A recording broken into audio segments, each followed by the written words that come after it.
and I am here to present Dr. Victor Rios. Dr. Rios is here to share a message about his life and the struggles he had gone through that led him to success. Some of us wrote found poems based on his story, and I would like to present them now. We are very excited you are here, Dr. Rios. Please join me in welcoming Dr. Victor Rios.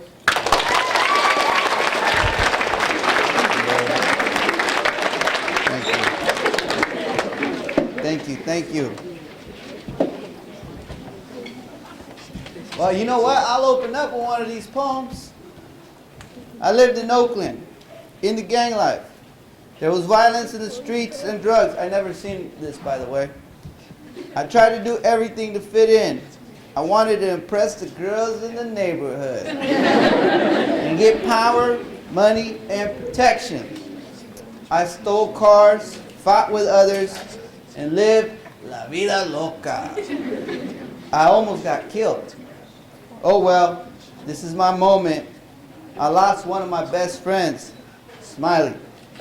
I needed someone to talk to, Miss Russ. My whole life changed completely, and I met a graduate student named Rebecca. I asked her on a date. I asked her to marry me. We had twins. We had a beautiful family. I wanted to have a career, have a future, a big house with a family and a dog. I worked day and night just to support my family. My dreams came true. I became a professor, Dr. Rios.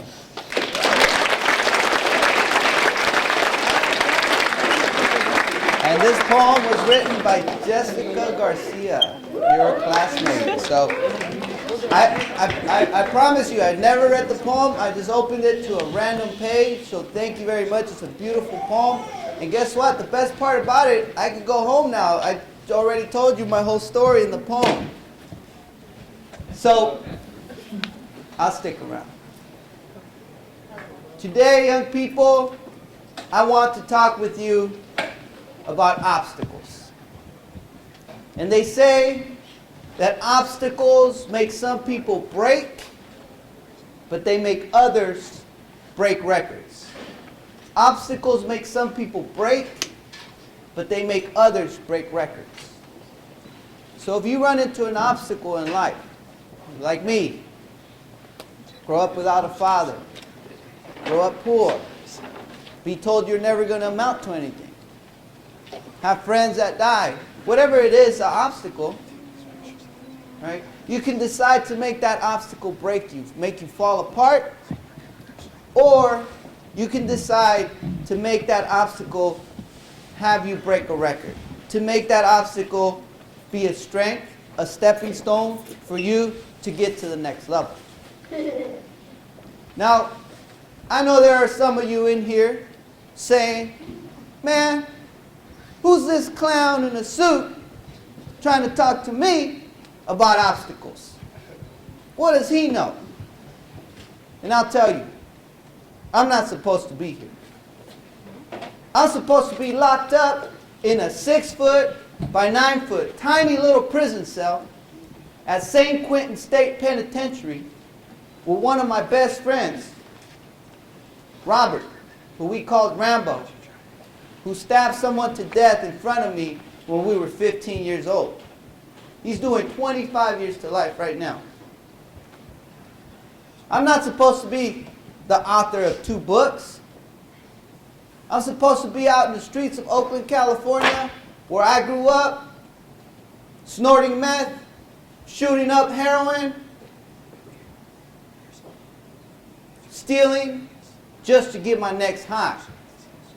You see, young people, I'm not supposed to be a college professor that travels the country to speak to young people. I'm supposed to be dead, 6 feet under, with a bunch of the homies I had to bury growing up because of the environment and the obstacles I had to face. And my story begins when I'm this little. I was born in Mexico. And my mom, she was poor. And my father, he wasn't even there. He abandoned us before I was even born. So she had to struggle. And she had to feed my older brother and I. We were broke, man. I remember at night seeing my mom cry because she couldn't afford enough meals, enough food for us to eat. And I remember crying because my stomach was in pain from not having enough food. And one day, my mom's talking to her tía, and her tía says, "Mija, tienes que ir para el otro lado. A place where nobody goes hungry, where the government's going to give you a big house when you get there, where you can eat carne asada every day, and you can live your dreams." Do you know what place this lady was talking about? United States, because everyone in here has a big giant house with a swimming pool, right? Because we're in the United States. Everybody has a big giant house with a swimming pool that the government gave us, right? Right? No. So I don't know what kind of TV shows this lady was watching or what she was smoking. But my mom believed her. So one day she grabbed my brother, she grabbed me, she took us to the border. We tried to get across. They didn't want us across. We were poor, we were uneducated, so we ended up in the streets of Tijuana. In Mexico, we were homeless and we were hungry. And I remember having to stick my little hand out, begging for people for money so we can eat. And I remember seeing my mom having to stick her hand out and say, "Por favor, un pesito para alimentar a mis hijos." Man, the situation was desperate. And desperate times call for desperate measures. So my mom grabbed my brother by the hand, threw me on her hip.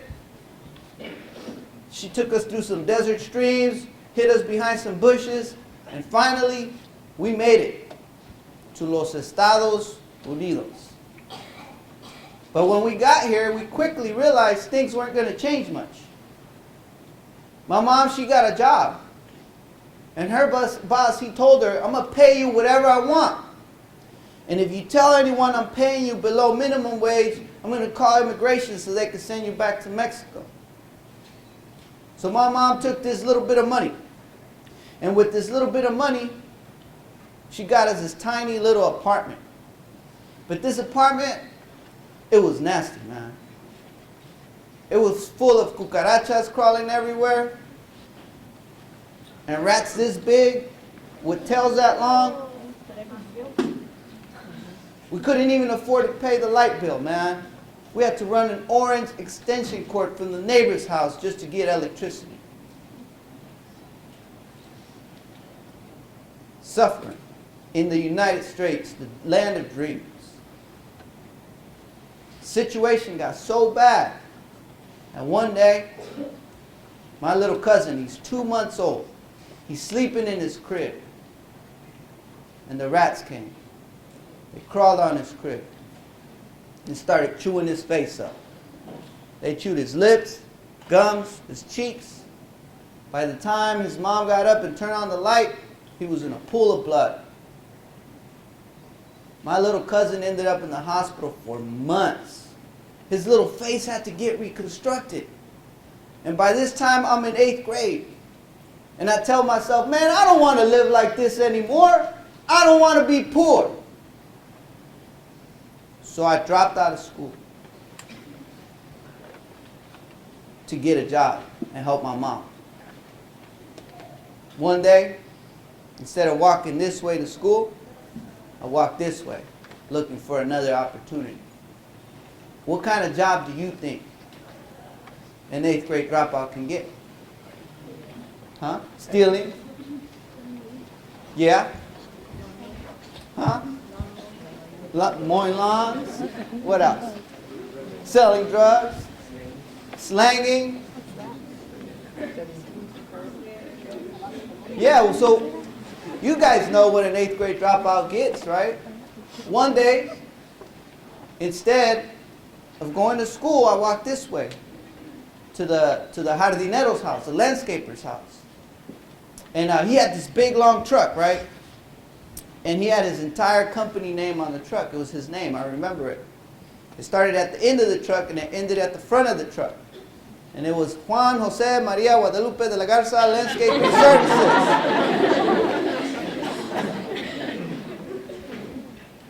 And his name was too long for me, so I just called him Johnny. I said, Johnny, hey man, I need a job. Hook me up with a job. You're too little. Go back to school, mocoso. Johnny, please, man. My mama's broke. Pay me whatever you want. Oh, pay you whatever I want? Okay, get in the car. Let's go. I had got a job. And it felt good to have a job. I mean, I was going to be able to save money and help my mom out with the bills. And if I worked hard, I was going to be able to save enough money to buy my mom the house of her dreams. And if I worked hard, I was going to have the nice Mercedes I wanted. If you work hard, you get the things you want in life. Raise your hand if I was right. You work hard, you get the things you want in life. Okay? All right? About half of you think I was right. Raise your hand if I was wrong. Yes, sir. Why was I wrong? Because I was only getting paid a little bit of money. Think about it. There's some people in this country that work really hard. I drove here on the freeway all the way from Santa Barbara. I saw a lot of people picking strawberries and oranges, right? On my way here, they're working hard. Are they going to be rich one day? No. I see my uncle working really hard. You know, I used to work with him. We used to try to collect cans, but those are very hard to come by. So we ended up, because everyone else wants to collect the cans, so we ended up collecting bottles in the back of restaurants. And I was this little kid, man, and I would see him and I would help him collect bottles. And when you collect bottles, the bottles start to break. And when the bottles break, they start cutting your hand. And you start to bleed. And you can't stop because you got to eat that day. So I would just stop because I was a kid. I was scared and I was in pain. But I would see my uncle get cut even more and even more and even more. He works hard, wouldn't you say? And for collecting bottles for 5 hours a day, he gets $25. Is he ever going to be rich? So some people work really hard, but they don't ever get rich. So in this country, young people, it's not just about working hard. It's about working smart, right? And some people, right, think that it's just about working your body, but it's also about working your mind. So I didn't know this. At the time, I'm pushing lawnmowers at the rich people's houses, and one day, I'm pushing the lawnmower at this lady's house. She's got this big 3-story house with a red tile roof. I go to the back. She has a swimming pool with a little waterfall. And then there's a little statue of a little boy peeing in the pool. And then she rolls up in a baby blue Mercedes Benz. And she's got curly white hair. She gets out of her car. She's holding a little white dog with curly white hair. And I said to myself, man, when I grow up, I want this house. I want this swimming pool. I want that little boy peeing in the pool. I want that Mercedes Benz, and I want that dog with the curly white hair. And if I work hard, I'm going to get all these things. I was mistaken, right? Because I'm pushing lawnmowers, not realizing that the people in that nice neighborhood, they weren't landscapers. They were doctors, they were lawyers, they were engineers, they were people that had gone to school and worked their minds. And after working 10 hours a day with Johnny, guess how much he was paying me? $5. $5 for the day, a little more. $8 for the day, a little more. 17, 20. Johnny was paying me $10 a day for 10 hours of work a day. How much is that an hour?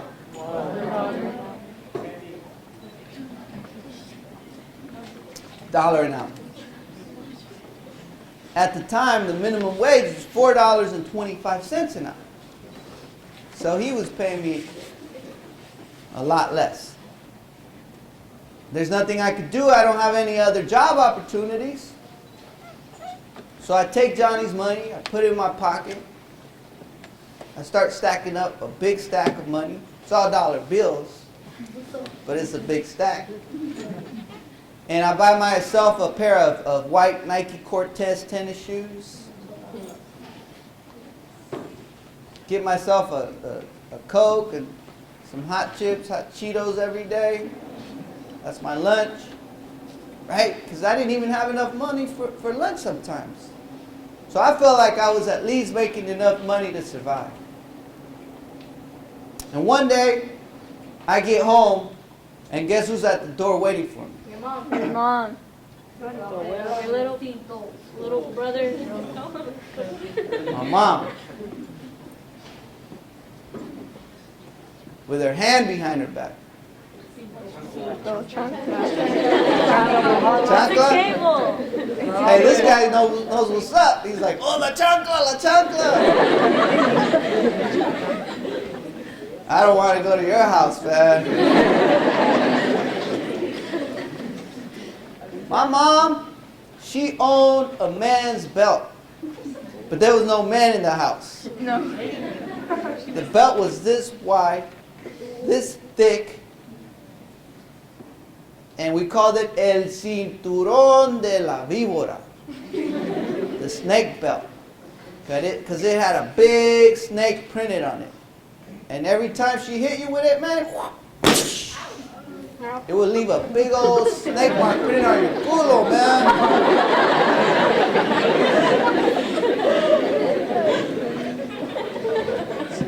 I had the first tattoo in the neighborhood.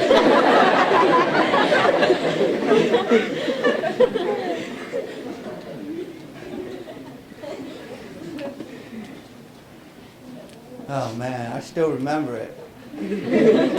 Get a little warm back here just thinking about it. So she's standing there, hand behind her back. She's like, ¿Dónde has estado, you know, the rest of the word. And I said, oh, I was playing marbles with my friends, Mom. Don't lie to me. So I told her the truth. I said, I've been working to help you with the bills, Mom. Pulled out the big stack of money, all dollar bills. Big stack. She says, I don't want your money. I want you to go back to school. Because I've broken my back, risked my life for you to make my dream come true. Think about it, young people. Think about all the hard work that your parents do to get you to school, to put some clothes on your back. Maybe they're not perfect, but they get you here. They keep a house over your head. They feed you whatever they can feed you. You look pretty healthy and normal to me. Right? Think about the hard work that they do, and for you to come to school and act a fool and backstab your parents' dreams after all their struggle. If you don't do it for yourself, young people, at least do it for your parents who work hard to get you here, who work hard to make your dreams come true, who work hard to make you a successful person one day. Let's clap it up for your parents.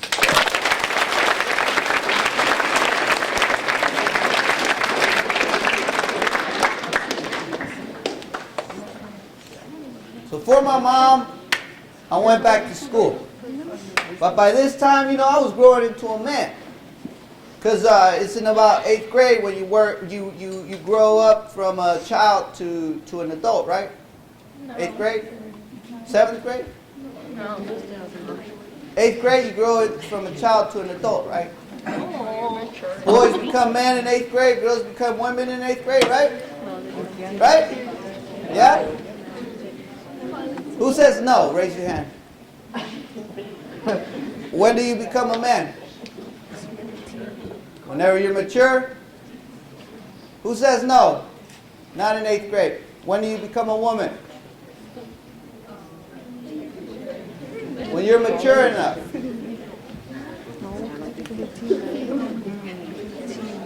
When do you become a man? Yes, sir. When you go through puberty. Good try. That's not when you become a man. When do you become a man? When do you become a woman?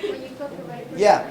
When you finish your education. When you finish your education, when you're able to support yourself and your family. Young lady, you get a free book for. Well, she can pick someone to give it to you then. Okay. So, here I am, thinking I'm a man. This is why I thought I was a man, because I would look in the mirror, and I had a little bigote like this guy right here, a little shadow growing, and I would pull on the pelitos every morning to see if more would grow. This is why I thought I was a man, because I had grown these muscles from pushing the lawnmowers. This is why I thought I was a man, because I was tough. And I started dressing different. I started wearing the baggiest Ben Davis pants I could find at the Goodwill thrift store. At the time, we were wearing hairnets, and we didn't have no moco de gorila. Okay? We were wearing Tres Flores grease, slicking our hair back, hairnet, Nike Cortez tennis shoes. And I started walking all cagado like this.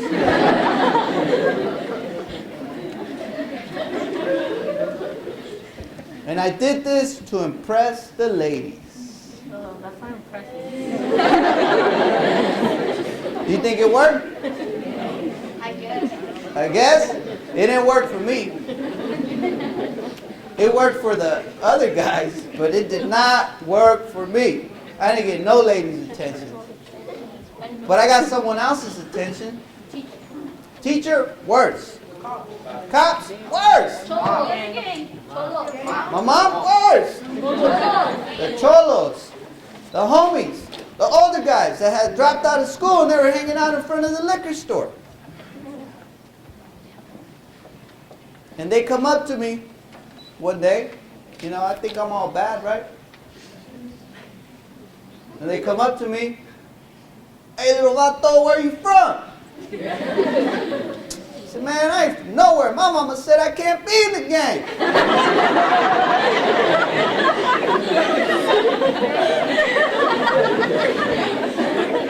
She did tell me that. But that don't work on the street, man. Oh, yeah? Tell your mama this. They jumped me. I went home crying, man. Mamá, los cholos me brincaron, los cholos. She says, oh, mijo, no seas menso. She actually didn't say menso. She said a letter begins with the letter P, ends with the letter O.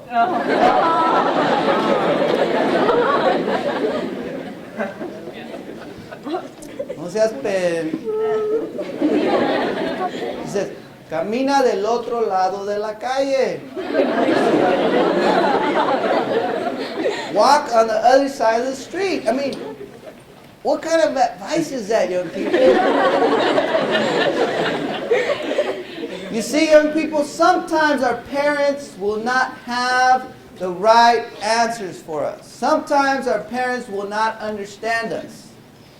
And when that happens, it's very important for you to reach out to another adult that can have the right answer for you. Whether it's your counselor, whether it's your teacher, whether it's your principal. You have a lot of people right here surrounding you that will be there for you. But you have to reach out to them when you have a problem like this. Because sometimes our parents won't have all the right answers. And my mom didn't have the right answer, but I still tried to walk on the other side of the street the next day. But these guys, they're not dumb. They saw me coming and they crossed the street. So I said, you know what, man? I'm not even going to try this anymore. My cousin, he had an uncle who was the leader of a gang. So I just hit him up and I said, man, you know, this is happening. He said, join, come along with me and everything's going to be all right. Next day, get jumped into the gang. And by this time, my whole attitude's changed. I began to use my attitude to solve my problems for me. I'll give you some examples. If I had a problem with my teacher, I'd get up, slam the desk, walk out of the class, not show up to school for a few days. Problem solved, right? If I have a problem with my mom at home, leave the house, slam the door before the belt gets out. Stay at my cousin's house for a few days. Problem solved, right? As long as that belt don't reach me, I'm good to go. If I don't have money in my pocket, break a car window, steal the stereo, sell the stereo, get some money. Problem solved, right? You see, young people, it's very easy. Any fool can solve their problems with their attitude. But it only leads you deeper into problems, into a worse life than what you already might have. And I didn't realize this. I ended up in juvie, caught up in drugs. And then, one day, I had to learn the hard way. My best friend that I had grown up with since we were this little, we went to the other side of town to visit some girls we met. And we get there, man, and the girls, they're beautiful. They're sitting on their steps. Their hair, you know, a bunch of hairspray in their hair. At the time, the girls were wearing their hair up really, really high up, like Woody Woodpecker.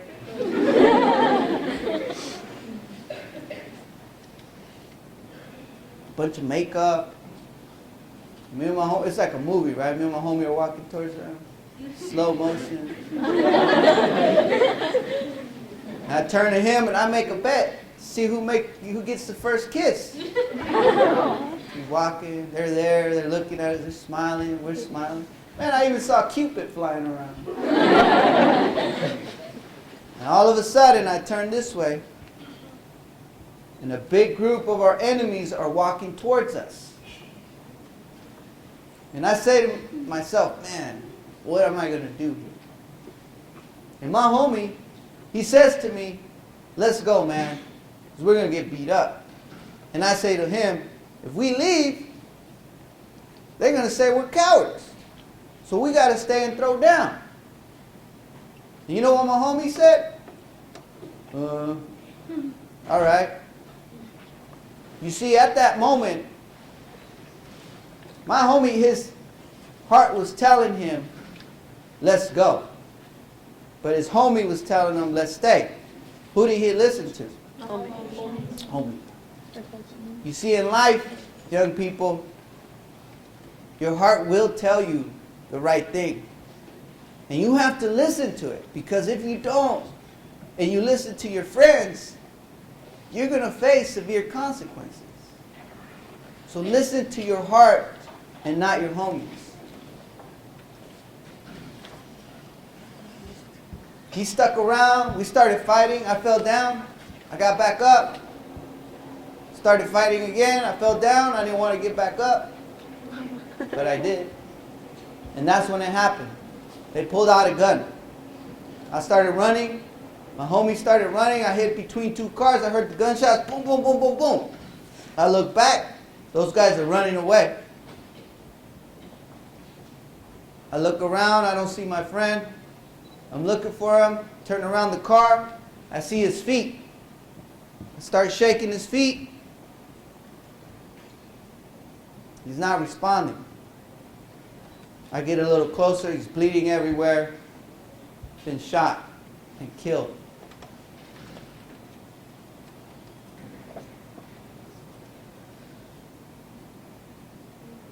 My best friend, a 15-year-old kid. A child, 15 years old, is dead. Why? Because I wanted to solve my problems with my attitude? Because I wanted to prove myself to be tough?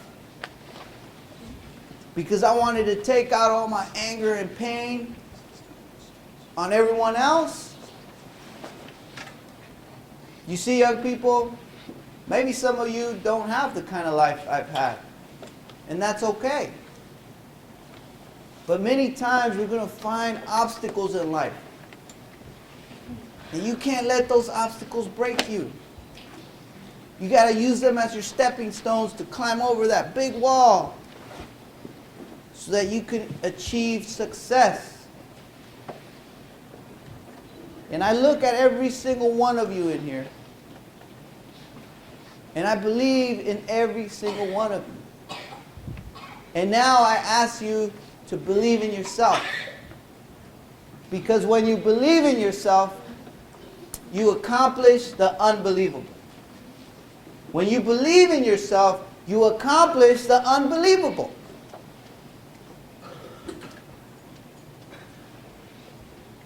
I didn't know where to go after my best friend is killed. I didn't know who to turn to. My mom, she didn't always have the right answers for me. And she was stressed out. She thought I was next. My homies, they drove up in a car, opened up the hood, a bunch of guns, and they wanted to go shoot up the other neighborhood. I almost got in that car.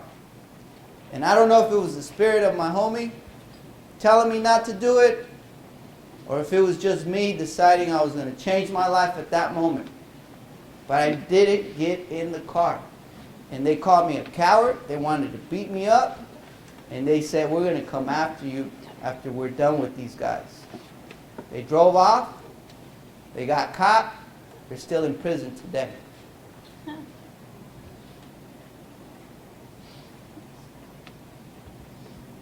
I went to the one place where someone had told me she would be there for me. I went to school to visit my teacher. And I'm walking down the hallway. My teacher opens her door. She comes out. She says, Victor, are you okay? I heard what happened. I say, yeah, I'm okay. I was trying to be tough in front of the whole school. She tapped me on the shoulder. She says, I know you're not okay. And right when this lady tapped me on the shoulder, man, all my pain, all my fear, all my anger began to grow. And I began to cry, man, like a little kid in front of the whole school. Here's this tough gangster crying in front of the whole school. I was mad that I was crying in front of the whole school. I didn't know what to do, man. I just wanted to die, disappear, melt into the school floor and never come back. And you know what this teacher did? She opened her arms up. She gave me a hug. And she said, Victor, I'm here for you. You're ready to make a change in your life? I'll be here for you. But you have to do the work. You see, young people, when you're ready to make a change in your life, make your parents proud. Believe in yourself. Prepare to become a professional. Talk about going to college. Dream up a career. And do well in your classes so that you can have that career one day. These teachers in this school, they'll be here for you. But you have to do the work. I'm proud to tell you that with the help of my teacher, I went back to school, I worked hard, and I graduated on time from high school, on time and with my class. And then my teacher comes up to me right when I'm about to graduate from high school. She says, "Victor, I'm so proud of you. I knew you could do it. Now it's time to go to college." I said, "College, me?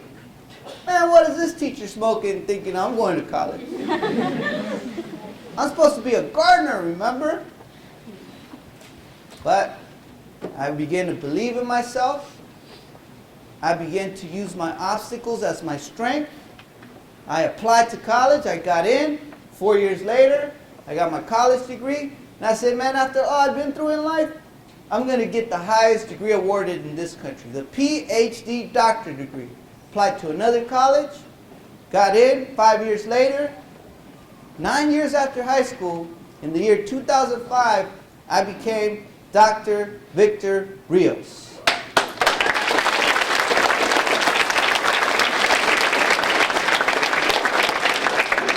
You see, young people, right when I finished, I took my degree to the bank. And I took my letter for my new job to the bank. And I walked in with a big smile. And I said, "Let me get a home loan." Filled out paperwork, got a home loan, bought a house, took the keys to that house, drove that key to the house, to my mom's apartment, knocked on her door. She opened her door. I said, "Mom, I'm sorry you had to wait 30 years. Here are the keys to your house." You see, young people, going to college is not about someone telling you, "Now it's time to go to college." Going to college is about you. It's about your family. It's about your community. It's about supporting yourselves. It's about being important people. It's about being able to make enough money one day to survive and to help the people you love. So young people, maybe I am supposed to be here, giving you this message, telling you that if you believe in yourself, you can accomplish the unbelievable. Young people, I am supposed to be here to give you this message and let you know that if you turn your obstacles into your strengths, you can break records. Young people, my name is Dr. Victor Rios, and I'm here to tell you that if I could do it, imagine, just imagine what you can do. Thank you very much for your time.